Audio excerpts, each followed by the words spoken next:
Today on Lulz, the definitive two-game breakdown of the conference championship games. We'll be going game by game, talking about who has the edge offensively in the trenches and on special team. And of course, we'll get Brian's lock of the week, his favorite prop bet that he guarantees will hit or your money back. I'm Pete with Bric. This is Lulz.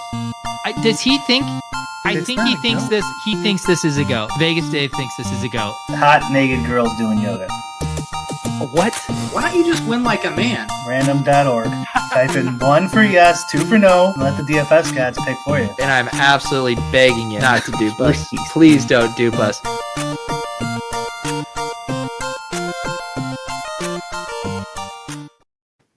All right, GM. Bric, I feel like I've lived a lifetime since our last show, traveling across the country and back again. How are we doing here on this Thursday? Fantastic. I can't tell if I'm getting sick or not. Uh-oh. Other than that, I think I'm fine. That's always the biggest sweat for me. Yeah, is like the coming back from the trip. Did you get sick? Does the red eye do you in? All of that stuff. But I have faded it so far. It was super fun. Yeah, we had a cool Airbnb in Scottsdale, you know, the poker table, a pool table, hot tub, stuff like that. And then on Saturday, we went to the DraftKings Sportsbook in Scottsdale to watch the games and the UFC fights. And, you know, they got the kiosks right there. You just go in, you put your $100 bill in, line up your single game parlays, your bets and all of that stuff. So it was a pretty fun time. Those fights were pretty good. Did you actually end up watching them? Yeah. I mean, that's what's so sick about sitting in the sports book is you got like the Commanders Lions game on one and then the big fight right on the other. And it's just like nonstop action the whole night. A sports book done right is a beautiful thing. Yeah. The what about you? Did you end up at the Buffalo Wild Wings? We did. I got 3 Long Islands on purpose. Just to see 3 in a row, just to see if they'd cut me off after 2. They did not. Wow. You survived it. And then did you keep going after that? No, we left. I just wanted to see if it would happen. Yeah, that's hilarious. Our group, like we did a bunch of bets, but like the main, I told my buddies, they all wanted to have the bets to sweat. And I told them that we're going to do a theme for the weekend. And that is all the underdogs cover the spread. Those were our big bets. And that went 3-0-1. We pushed the Texans. Chiefs won the line we got, but the underdogs covered elsewhere. So it was nice to have morale high for all of those games. Wait a sec. Did you? Yeah, because you covered the first one was 8.5, right? But we covered it on we got 9. Oh, you covered it on the safety. My buddies had like left to go into the kitchen. I was like, guys, there's 11 seconds left. I'm like, yeah, we're probably dead, but maybe just watch this last play. He fucking runs it into the end zone for a safety. Oh man. So I was on the other side on that one. I had 8.5 though. So didn't screw me. And I had a teaser. So that was insane. It didn't make any sense either, right? I kept trying what was the rationale there? I even went on Twitter. I was like, is there anyone like talking about the math to this? Because I was like, I don't know. I had a few drinks clearly, but I was like, this doesn't make sense to me how this was optimal for them. I didn't get it at all. I'm like, wait, they can't like you could the only thing is your punt wouldn't get blocked. Like you can't get it blocked for a touchdown. Oh, on the extra point. Well, no, because they were gonna punt it, right? Yeah, but they even like the new rules, the safety isn't a punt, right? It's like the dynamic kick. It was like a regular place kick. No, I'm saying like instead of doing the punter walks out of bounds, you punt it. That punt could get blocked. Okay, yeah, block punt was the only route. Yeah, that's the only thing. But even that, they like didn't save enough time either. Like they still had to give him the ball. I don't know. It didn't make. I don't think it was a standard. It was the right decision, Parker says. So I mean, to your point, normally when they do that, they like run around and try to bleed as much clock. Yeah. He just like ran straight out of the end zone. It was like a 3-second play. Yeah. I feel like they needed like 5 or 6 less seconds on the clock to make that like a guaranteed. Okay. Yeah. This is what you do. And also he didn't take into account anyone's bets. which I think is the most important. That's right. But yeah, then obviously the Commanders got the outright, and then the Rams had a nice backdoor kind of cover there at the end, and then obviously then the Bills winning straight up. They were underdogs. So yeah, it was a nice weekend for the underdog bettors. Yeah, the Lions fucked me.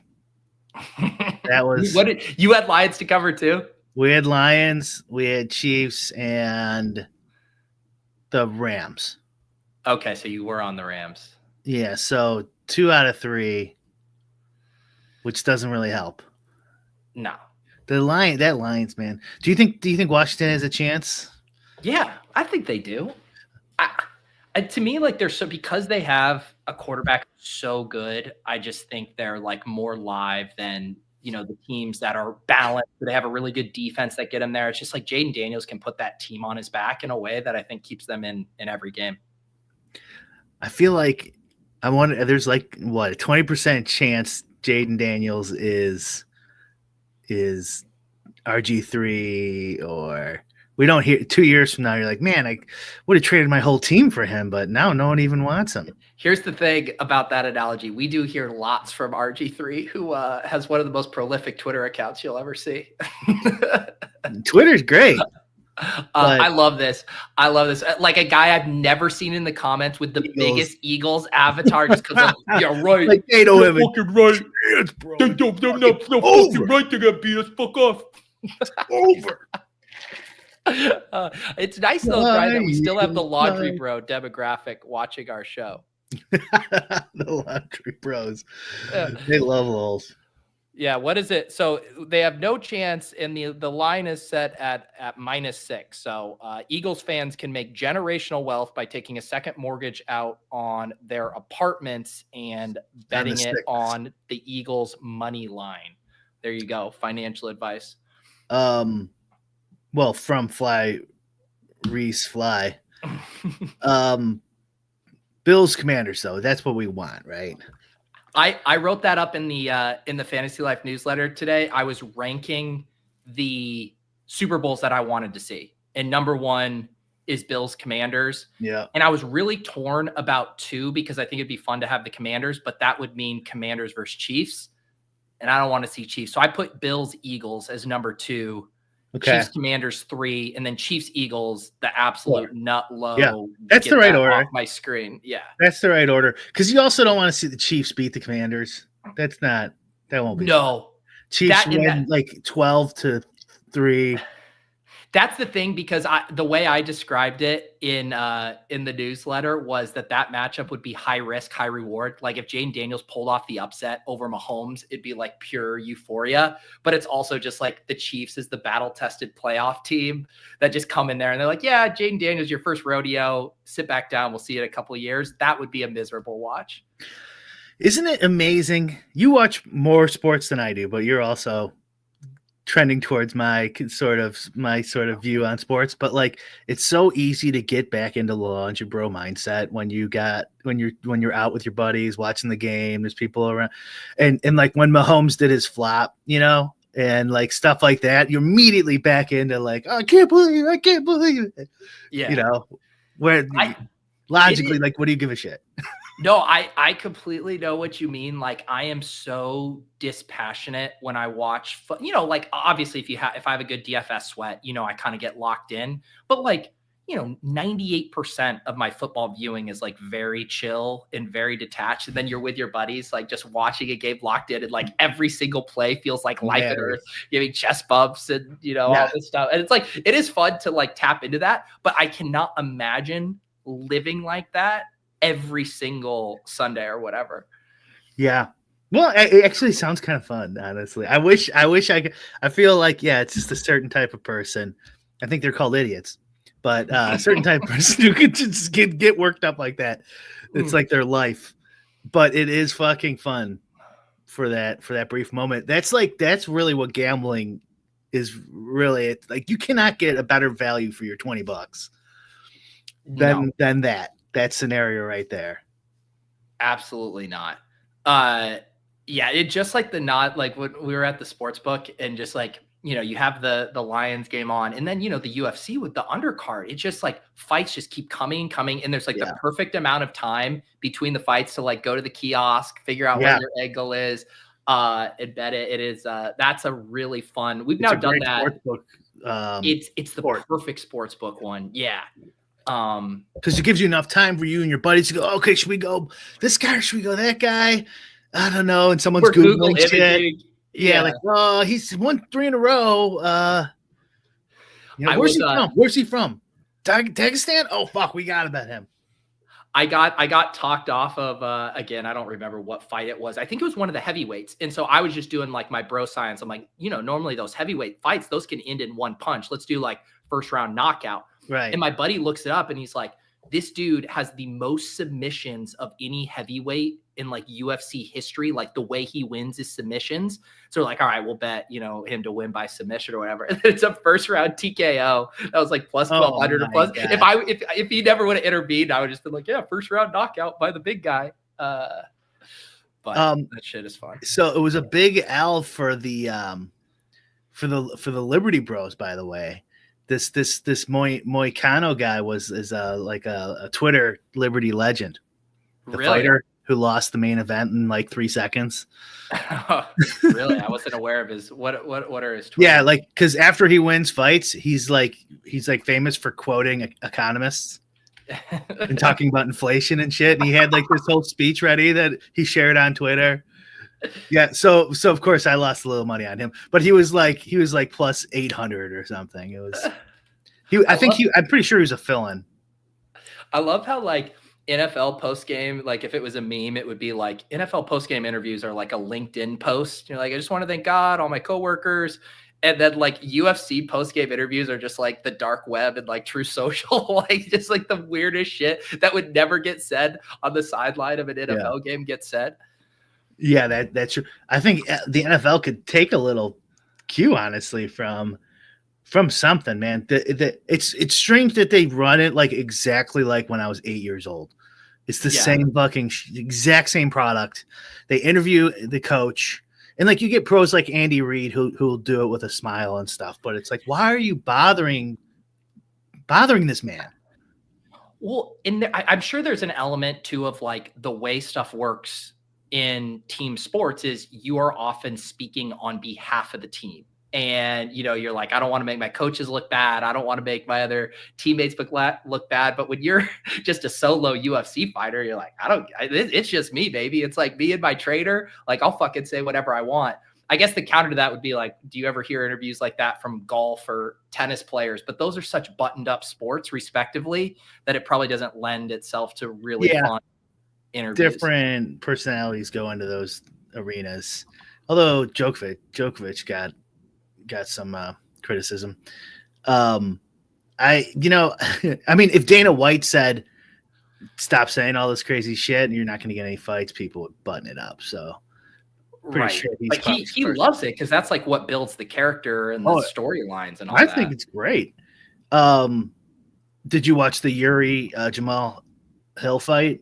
The two big dudes. Yeah. One like Viking dude. He shaved his head too. It sucks. That fight was sick. I knew that was going to be a good one. Did you see the video where I guess he like bought him a margarita at the bar after, like they met up and they were just like drinking together and he like brought him, and the guy's like eye is just like completely bloated and they're drinking marks together. I didn't see it. I saw it. They talked after the fight, but I didn't see that part. That's hilarious. I like that when they can do that afterwards. I think there's like, whenever I see those guys, obviously there's, they have to, I think in their heads, like hate the person they're fighting to be at the top level. But then you see like the emotional release after a fight and there's such a mutual respect. You think about like, who's the only person on the planet who can relate to what we just went through, and it's the other person on the other side. And that's why I love it when they're like giving each other hugs and like dapping each other up. Like what we just did, that was intense. Definitely. Yeah. I mean, Conor usually can't do that, but did you see Conor McGregor at the I saw a video of him, like he was with like the Jake Paul and like the Nelk boys and the influencers going to the inauguration. No, I didn't see that. Yeah, he was like, I was cracking up because those guys all got invited. Theo Vaughn, like all. I saw Theo Vaughn. Someone did a chair trick on him or something. Well, the funniest thing to me was they all get the invite and they're probably like, this is sick. Like, let's go, like get to go to the inauguration. And then they got put in like an auxiliary room on the side because they didn't have enough room in the actual whatever space it was being held. Yeah. So they're just like watching it on a projector screen. I can't think of anything more like underwhelming. Like I'd rather be in the cheap seats of the actual thing itself to feel the atmosphere. They're like, you're in some annex room, like watching it on a fucking projector screen. You can't leave though. You can't say no to the president after you showed up.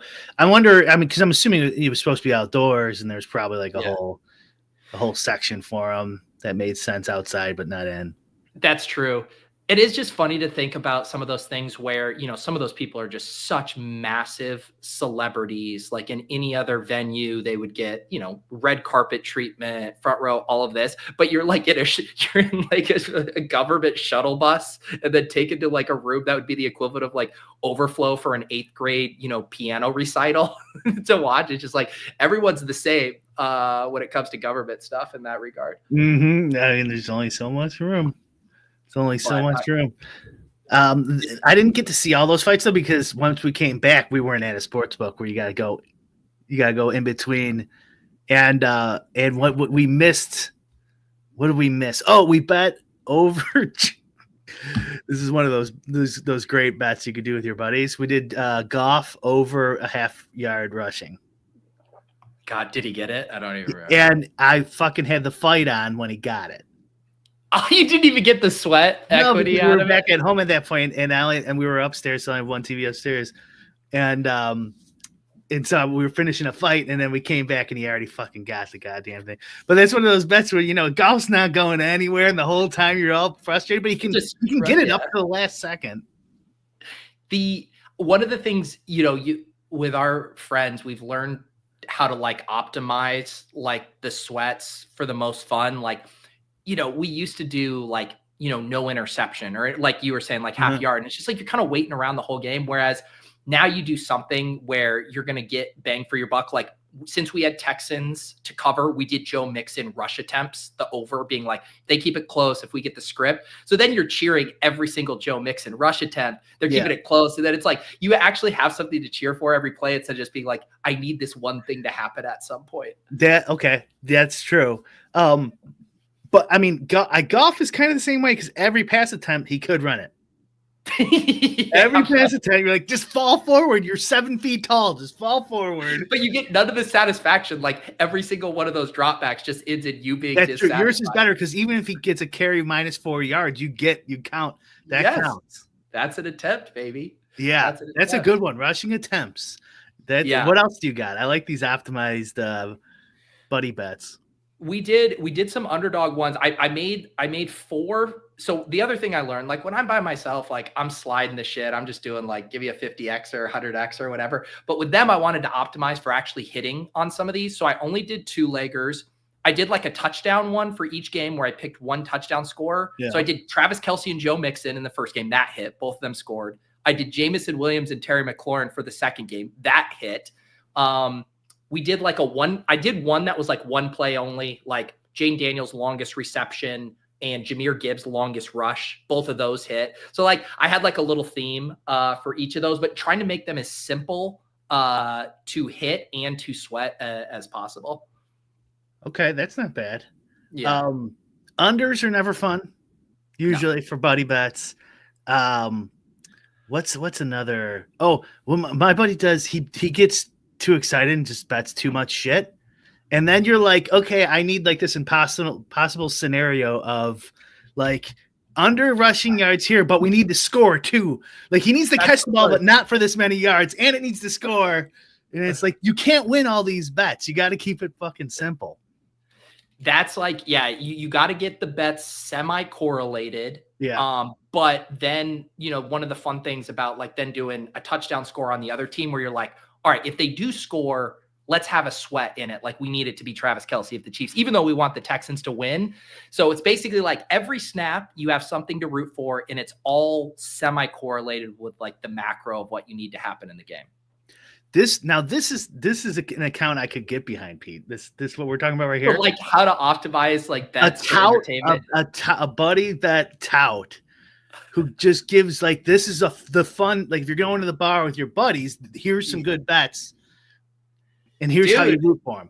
Should that be how I become a sports betting tout? Is I just create like the most fun for you and your buddies? Fun for drinking and betting with your buddies, and then it's like, okay, here's all the rules tonight. Whatever this, the NFC Championship game or whatever is.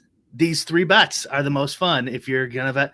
That's because the problem with like because me and you have no like problem with regular, touts, not like the criminals. But it's kind of hard to be like, I'm going to take your bet. It might not be it might be an under or something. It's not fun. You know what I mean? It might be, It might not be optimally fun. So if I'm going to be taking random bets from people on Twitter, make it be the fun ones. Maybe it need to be like concierge style. Like you tell me, where are you watching the game? Who are you with? Are these college buddies? Are these work stuff? Is this, are you going on a date? And then I will give you the optimal entertainment bet for your viewing circumstances, because, whether you're watching at a sports book, versus at home, I might push us in one direction or another. Definitely. Yeah. Like what do we got here, Pete? We got, I want to ask you this too, since we're talking about MMA. But if we could think a couple bets for this. Is it this weekend or next? When's the games? This weekend? Sunday. Sunday. Do you think it's theoretically possible? Put your math brain on. To like build a sim where you add in all the lines for MMA. You add in all the lines for MMA.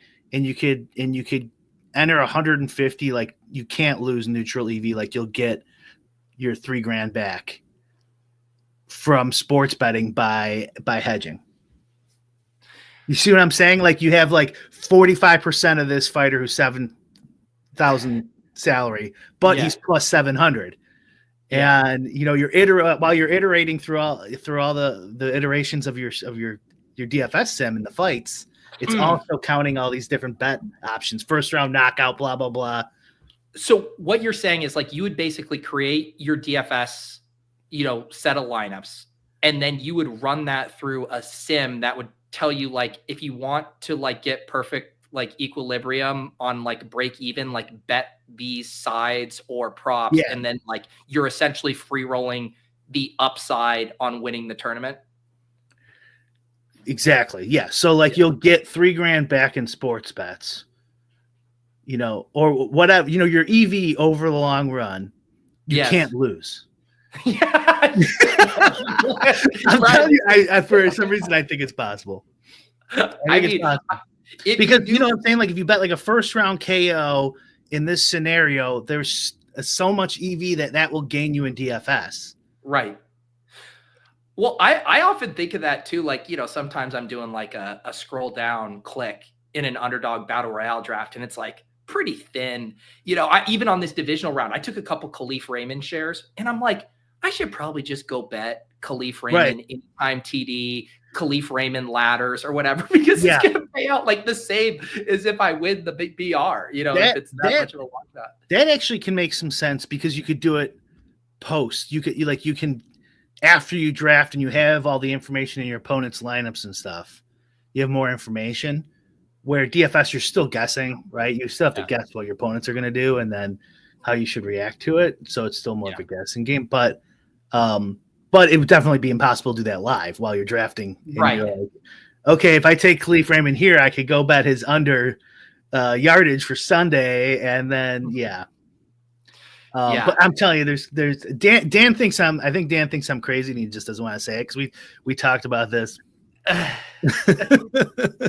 Dan says in the chat, I wrote the sim and it said Bric is nuts. Okay, so yes, he definitely thinks I'm crazy. I'm telling you, there's something there.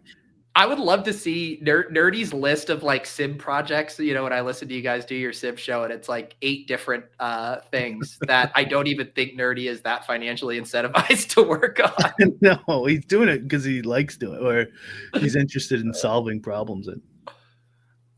The Davis admitted I think it was on the Soulcast, that he runs the transcript of lulls through ChatGPT and then just controls F to find his name, and then goes and watches the parts of the show where he's mentioned. We didn't even mention his name, and he still appeared in the chat. Did he say that? That is hilarious. He might have been joking, but there's certainly a kernel of truth to it. Oh my God, that is so funny. Oh, man. That is hilarious. What how's in-game stuff been going? I know you guys did a round table the other day. I will say right before that, I have to admit this. When I listen to the Takecast, I'm like, I wonder if they're going to mention me. That's the big lie. You'll hear content creators say, and comedians say this too. They'll be like, oh yeah, I like listening to my friend's podcast. It's just like getting to hang out with them. It's just like everyone just actually listening to their friend's podcast to see if their name gets mentioned. Their name gets dropped. Hey, that's me. Did you hear? He said my name. Yeah. But Endgame, yeah. Next week we have we just did a roundtable yesterday. Yeah. Oh shit, I gotta put that up. Sorry, people. I gotta put that up on our website, but I'll do it after our show. But yeah, we have we're doing some new stuff next week that we're gonna share. Nice. What do you work? Can you tease it? I don't think so. Can I? You know what it is. I do. Oh yeah. Okay. That news. Yeah. Gotcha. So when is that getting announced? Wednesday. Okay. Cool. Yeah. I mean, I know the news, but I haven't talked to you since about like what you guys are actually going to do with that and what that's going to mean. So I'm excited to see how that all unfolds. That's we're still trying to figure that out ourselves. Probably could use your advice on that stuff. So, but yeah, we're growing Endgame. How about that? Nice. Yeah, I like it. Yeah. When did you guys launch? Was it last year in the off season, like early off season? It's gotta been like 9 months. It's been a while now. Yeah. I'm just gonna say it. What it is. We're building an MMA sports betting model where you can't lose. You're guaranteed to win. Nerdy has to pull like 10 straight all-nighters just to deliver on this process. He's got to finish it by tomorrow. Come on, Dan. This is the top priority now. It's been announced. Even though I think the extreme version of your idea does not probably exist, I do love the idea of being like, these are your biggest stands. Here are some plus EV bets to make to smooth out the variance of your portfolio on this given slate. Yeah, right. Yeah, maybe not. Maybe cut your rake in half or something. I don't know. It feels like there's something there, because especially with MMA, because it's so binary. Yes. Yeah.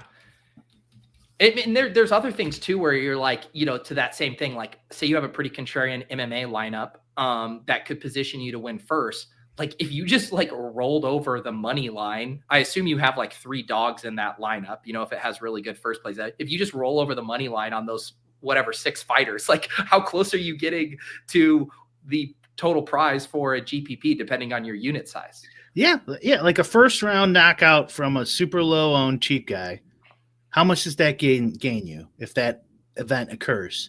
And then you could bet the other side, that's like very likely to happen, like the other fighter winning, and mitigate your risk. I mean, that seems like at least mitigating your risk and being like rake neutral or something. I don't know. I think we're answering your question right now, Tim D. What are your guys' hobbies and interests during the NFL offseason? Coming up with convoluted sports betting product ideas. Are you familiar with the Bet Buddy tout idea, Tim? Yeah, Brian and I have come up with 2 incredible business ideas in the past 15 minutes. I mean, right. Well, the value we provide. That's totally, people are going to rip these ideas off. There's going to be that tout out there. I mean, yeah, I hear you mention it on that's like one of your biggest pet peeves. Like when something gets mentioned or like a kernel of an idea and then someone runs with it and doesn't give you That happens on YouTube all the time. I was just thinking of this the other day, probably because it's a pet peeve. But I was watching some Madden shit, and it's like, dude, I know you stole that from a smaller creator, and it just drives me fucking crazy. It's like, what's wrong with just going like, oh, I saw this on blah blah blah's channel, Right. And it's all from like this kid from when he's 6 years old used to steal my jokes because I was too shy to say them in class. What speaking of stealing stuff, did you see all the accounts, like mainly Pat Mayo's, but there was a bunch of accounts that got hacked and phished the other day on social, on X? Pat did? Yeah. And I got the same DM he did. Basically what I think happened is there was a guy in the fantasy space who followed a bunch of people and his account got compromised. And they sent like a DM of something that was like, we found something on your Twitter account that like violates our terms and conditions. And if you don't, remove it within the next 24 hours, your account will be shut down. Click on this link to verify you've, removed it or whatever. And it was particularly deceptive because I had a DM from this guy previously. Like it didn't look like a spam thing from a rando. It's like I had an interaction with this person. And then there was the thing, obviously, like you look at the profile and it's all fucking janky and suspicious and stuff. But apparently some people clicked it. I think Pat Mayo, Ray G clicked it. And like a bunch of these accounts got hacked by this dude who had overtaken the account. That fucking sucks. But that's very boomer of you, Pat. What are you doing? Clicking random links and shit. Yeah. So he didn't win that 20 grand I saw he posted? No, I'm kidding. No. I'm sure he did. It is crazy though on the like the level of sophistication with these now, and just how they're coming every which way. You get them on text message, obviously email, DMs, and like I think in certain things we're primed for them more. Like you're kind of primed in your email, like this is like. But you get a DM from an account that follows you and you maybe had an interaction with them. All of a sudden, like your guard gets let down in a way, or in the same way, like the closest I ever got was like, I had just bought a new Google phone and like, I got a call from Google about like resetting my account to get in. And it was like, really like, it seemed like above board, like, oh yeah, I'm trying to get my new phone set up or whatever. It came just at that right time. And then I had to like pull back and be like, wait. Like this is fucking weird, what they're asking for. But man, like the level of these scams and now with AI and all this stuff, it's really scary. I just got a DM from a big fantasy account. And now I'm looking, is this fake? No, it looks real. Man, that's like a blessing and a curse because it is pretty nice to like get a message from somebody who like, oh, this guy had like, you don't know who they are, but they have like 40,000 followers and then they're only following like 300 people or something. You're like, okay, it's probably a real person. They clearly they've been vetted, but then it could also be a complete scam. Well, in the one I worry about, and I've like, especially with, someone like us who talk online a lot, there is enough online audio of us to build an incredible AI voice bot of like what you say. You could train a language model to say anything you wanted in the Peter Overzet verse. Lord knows I have talked online enough to build a really good one. Then you call my parents and say, Peter's needs some help. You need to wire the money. And I've legit, or you call my in-laws, my wife, whatever. Like those are the ones that are really freaky where it's like less for me because I think I'm kind of hyper vigilant with it, but like priming the people in my life of like, stay on guard because this shit is getting real. God damn. That's some deep level thinking there, Pete. Fuck, that could definitely happen. And you'd want to go after someone like in your ballpark. Kind of like they have enough content, blah, blah, but it's not like, I don't know, Denzel Washington or some huge star, where it's like that's never going to work. You know what I mean? You're not going to be able to pull that off. Yeah. You know, I'm sure they've had so many scams in their family that like they never believe anything. You want to get someone lower. That's why Tunnel does that, so he can never get catfished. Oh man. Yeah. Is he back? Is he back on the show? He drops in when he can. He often has overlapping commitments with doing UCL projections and stuff that he still does for RG, but he joins when he can. But yeah. It is really funny though, because there'll be times where people who do just listen to the audio stuff, like it's like they won't know 15 or 16 minutes in if he's on the show or not. And then like you'll hear him talking, like, oh God, it's almost like a jump scare for the audio listeners. Oh, he is there. I didn't know. Well, he's on a show with some talkers. I mean, between me, Davis, and Kitchen, God, yeah, the train can leave the station and never return. For sure.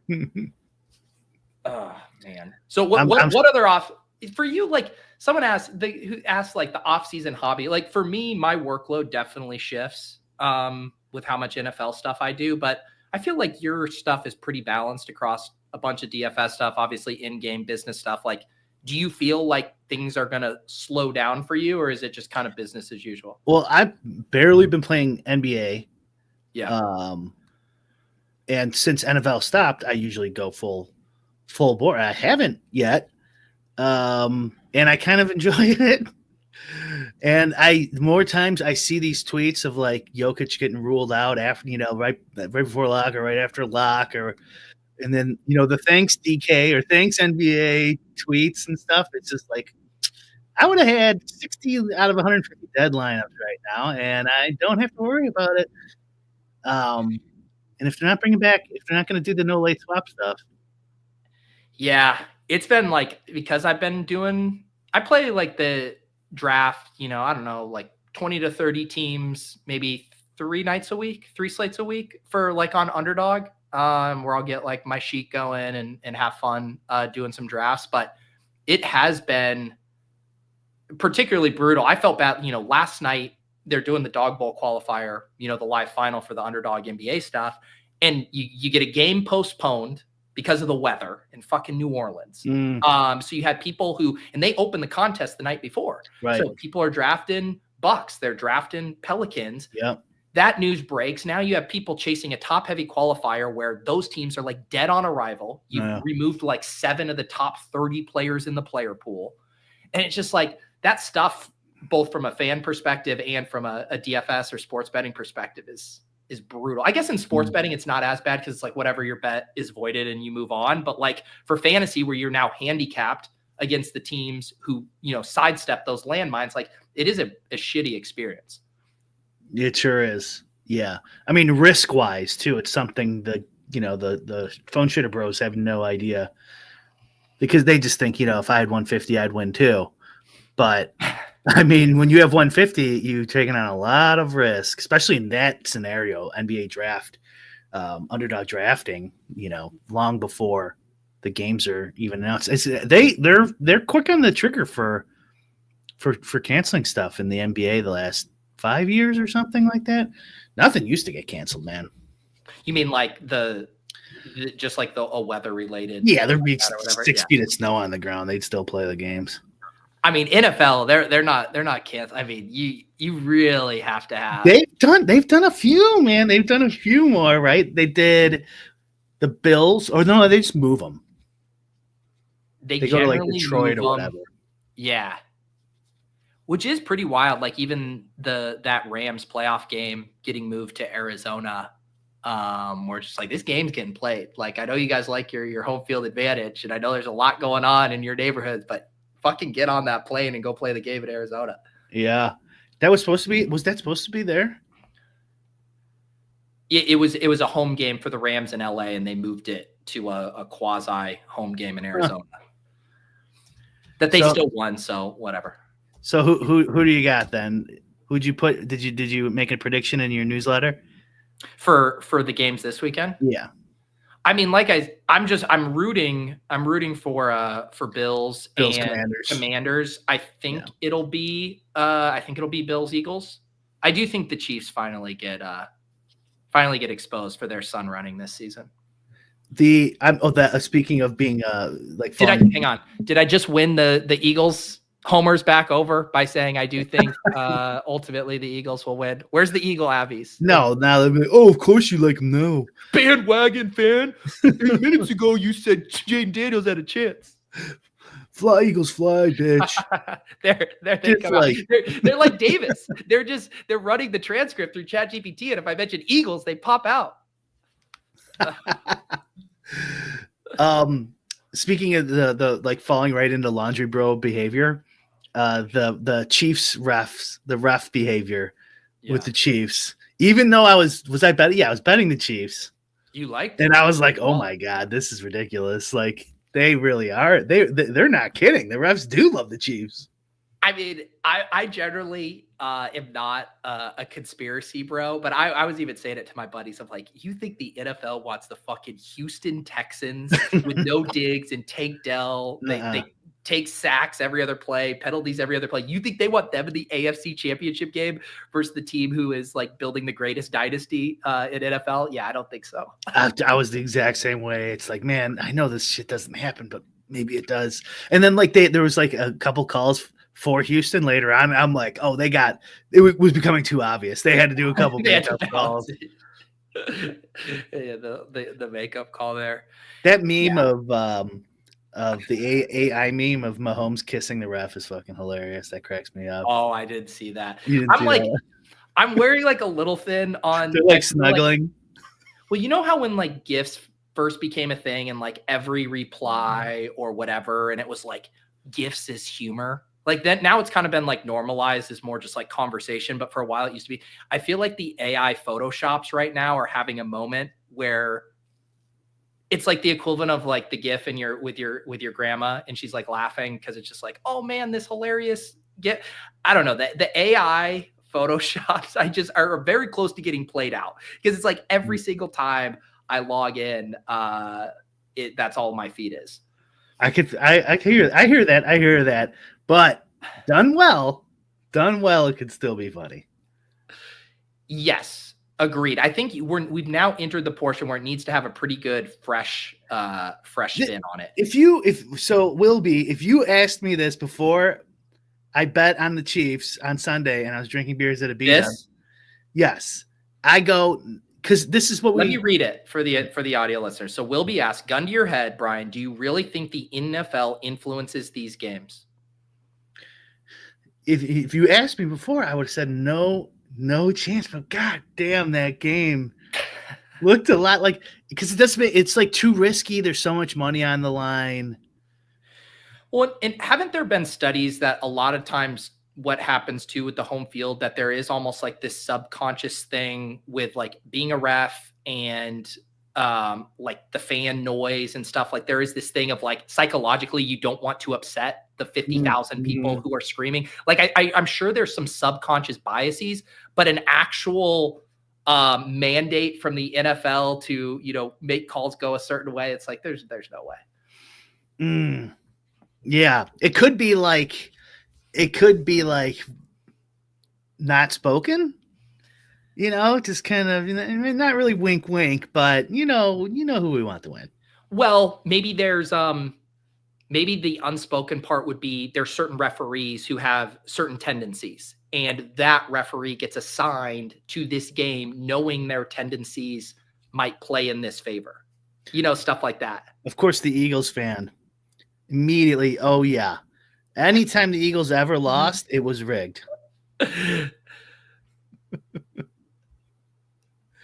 And I don't know. Yeah, I guess gun to head, I have to say no. Yeah, gun to head, I do think you have to say no. But has there ever been shenanigans in the NFL? I bet yes. Something somewhere, that you'd be like, okay. There's been shenanigans across, like, there's so many examples. I mean, the who was it? The Michael Porter Jr.'s brother or whatever. With all that. Yeah, I mean, there's definitely been cheating. Definitely been refs. Definitely been players. Yeah, there's definitely, Dan. There's definitely documented studies on players. They like do saliva tests before and after home games and stuff, and there actually is a change if you're playing at home, even if you're not even from there. Do you know what? You know what'd be great? We were talking about how like UFC gets some extra mileage out of these super honest and forthcoming post game interviews. What if like 5 players from each team, except instead of getting randomly assigned to a drug test, you got randomly assigned to a lie detector test that was was filmed. And like one of the refs, and they get asked a series of questions on that 4th and 2. When you didn't call the targeted hitting there, was that actually a hit? And like just have these guys have to reveal their souls about these key spots. Yeah. Did you think you made a mistake calling that, not calling that timeout call or something for a coach? Yeah. Just put them all on the. Dude, imagine the entertainment value if you got Dan Campbell on a lie detector test and be like, do you wish you had any other quarterback on the planet other than Jared Goff right now? He's like, no, I love Jared Goff. And they're like, yeah, did not pass that. I was kind of surprised. I know you bet the other side, but didn't you think the Lions were going to win that game? Yeah. I mean, I didn't bet on Commanders to win outright. I just bet them to cover. Yeah, I did think they would have won. I mean, as the world's number one Bears super fan, they did just take their offensive coordinator, and it sounds like their offensive line coach too. Yeah, I was going to say, Brian, as the world's biggest Bears fan, making it 46 minutes into this podcast before gloating about the Ben Johnson hire, that took a lot of restraint for you. It did, yeah. The Eagles fan thinks he's a big fan. Is there a buzz in the city right now, Brian? I mean, you're up at the. You could feel it. Right you could feel it. It's palpable. Ben Johnson, that's what did it. Ben Johnson. Bears Brian, fans like it. People are really starting to pick up on your Atlanta thing to the point where people don't know if it's a bid or not. The Atlanta Falcons. That one sounded good. When you say Falcons, though, are you doing a callback to the first time you mispronounced it, or does that actually slip up when you say Falcons? Who can say? Who's to say? I like it. Leave it a little mysterious for everyone to figure out. The Atlanta Falcons. I like it. I let it. I mean, to me, it now just has pure charm. It falls under the Brian canon of thinking you advanced a BBM team, but didn't, not knowing the names. What a travesty. Who the fuck is Jonathan Mingo? It's in that pantheon of Bric football moments. Yeah. I mean, it's weird being in this world where, like, even knowing a ton about sports, you're in a world where that's 0.01% of sports knowledge people with knowledge like so deep. But if you go like to a party, like a normal person's not going to be able to tell the difference of Falcons or Falcons. Yeah, or just like oh, this guy knows a lot about sports. That guy knows a lot about sports. Yeah, that's the one thing that you might get called out for at a party, but probably would get called out for not knowing who Jonathan Mingo was. That's just my Midwestern accent, Pete. Yeah, in just how we in the fantasy and DFS space interact with this stuff, it's like another level. Like a good example of it is, there's like the knowing ball, there's the, even, and then there's like okay, let me play for upside. Like, can I kind of understand that? But then there's the stuff like, imagine trying to describe to someone. I actually posted a video of this because we did this on Off and On the Clock last week, where I was like, let's just randomize our last tight end selection. They're all flat. Does not matter which. Let's do a random number generator, which is of course in the Lulz intro. Imagine like describing that to someone. Like, I'm drafting a fantasy team and I'm using RNG to make my last pick every time. Like, someone like could not comprehend that. They're like, isn't the whole point that you're having fun drafting a team and you're picking the players you want? And you're like, well, kinda. Like, that's the thing that they couldn't wrap their head around. For sure. Definitely. Didn't Dan had a tweet couple weeks ago. Like, I have to stop like saying top 1% to my like family members, something like that. It's like, yeah, the lingo, like we use the lingo, and with grandma, she's not gonna understand. I've said enough, like not super like deep stuff like that, but it is really funny to me because every once in a while Lauren will be like, I'm tilting right now. Because like that's become such like conversation, like the way I've used it, or I'm tilting so hard right now. And it brings such joy to my heart when I hear her use that like in a different context. Oh, I'm so tilted up. Yeah, that does happen. I definitely do the thing like when I'm talking, whether it's with Lauren or I don't know, anyone, parents, friends, where I'll be like, I think 20% of the time, like we get there on time, like I'll talk about stuff in probabilities like that just solely from playing a lot of DFS and fantasy sports, where I never would have talked like that, where you are actually trying to like give a specific percentile to like your confidence interval. So being like, maybe we'll get there. You're like, yeah, well, I think 40% of the time we probably get held up and we're late. And maybe like 10% of the time we're really late. I can't help it anymore. Yeah. I mean, do you even like, do you do this where you're just like, well, it's not yes or no, right? You have to explain like there's probably like a 10% chance of this, 70% chance of that. Oh yeah. And it's like, we're just talking about going to Chili's. I knew I was in trouble when I rejected a restaurant suggestion as being too chalky. Not too chalky. I also love that because it's like chalk according to who. Well, I guarantee he's used, and we all have like let's go contrarian or something. Oh, that's a contrarian pick. I see. You're being contrarian, something like that. We've all used that one. I think tilted up is definitely a big one. Yeah, maybe it was during cash game week. I think I unironically said something was the Stone Min in real life.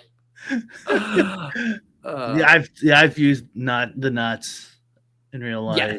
I say nutted. Like I say to my buddies, like, oh, that was the nutted start for us. And then I just realized, like, I hope they know what I mean by that. Yeah. Poker, because poker was more universal, popular back in the day. So some of those terms, I think, actually did make it a little bit. Yeah. It's still probably pretty cringe. Oh, I'm sure it's incredibly cringe. It's better than no cap and glaze. Yeah, the youth. How are the youth doing these days? What's the latest on the Madden endeavors? I did have a young man yell at me. He's probably like 11. What did he get pissed at you for? He was saying like I'm the reason kids don't like Madden. He said you were. What did you do to wrong him? I just beat him. Sorry, kid. Is there a style of play that is particularly aggravating? I think he thought my team was too good, and I paid for my team, which I didn't. I was gonna say, aren't you notoriously against? You bought like one thing. You bought Devin Hester or something. Yeah. Which sounds problematic as I say it. Yeah, I mean, they got me with the Devin Hester. So did you tell him like, hey, do you want me to? I don't even have a headset. You want me to post my? I was hoping he would send me a message, so then I can respond to him and tell him how much I don't take any pleasure in it. Well, yeah. I like to imagine you getting so worked up at the accusation that you paid for your team that you're like, I'm going to send you a fucking screenshot of my credit card bill, buddy. Other than Devin Hester, this has all been done the real way, the right way. No, but this kid was furious. He's absolutely furious. Is there anything on your like profile that like shows your age or anything? No. Because I think they usually think I'm black. What makes you think that?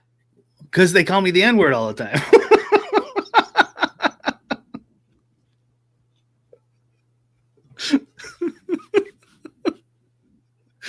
That's one of the funniest sequences we've ever had on this show. Oh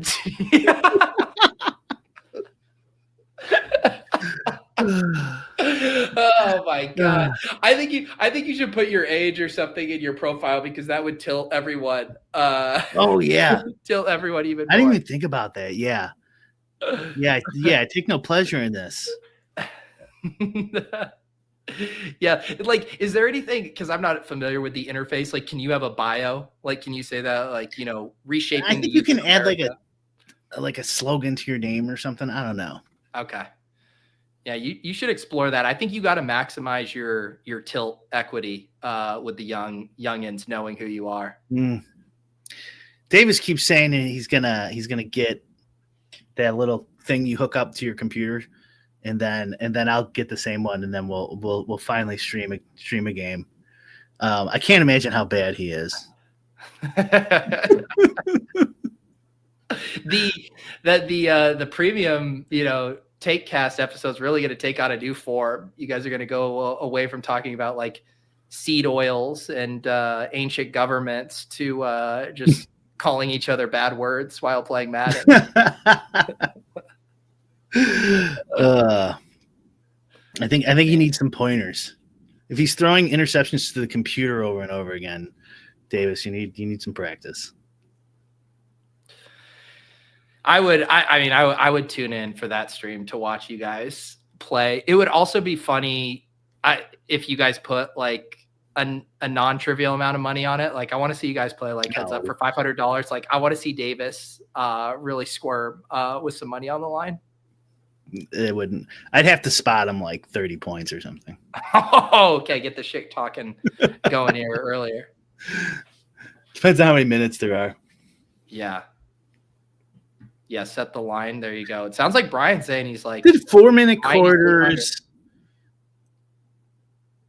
Yeah, the fair line would be like 30 or 40 probably. He plays NCAA too, though, so that's a little different, I guess. Maybe you guys need a little kind of decathlon where you get to pick 5 games, he picks 5, you play some home games, some away games there. Maybe that's too many games. Wait, in these games? Well, I'm saying like you play him in NCAA. He would just lose it all of it. It doesn't matter. Wow.